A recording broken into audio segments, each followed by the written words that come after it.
You cannot define an experience. This is Inner Thoughts, where we talk about things that can't normally be said. I've talked about this topic many times before in different angles, but I'll come back to it as many times as I want to, and that is, you are not owed anything. And what I mean by this is, when it comes to relationships, when it comes to friendships, when it comes to any experience in life, you are not owed anything. Hence, you cannot define an experience, or at least you can't define it in the present tense. A lot of the times, relationships are either, future projections or past tense reflection.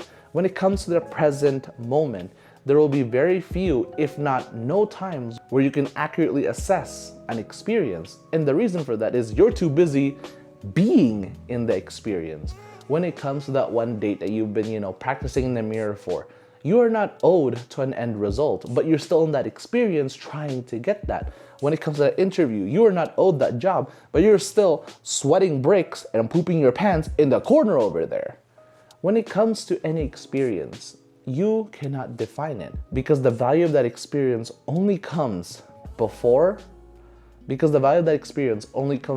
you're preparing for it, or after the experience, once you've reflected. And that's okay, because this encourages you to really live your life. So all of this is to say that because you can't define an experience, you should stop actively trying to make sense of it.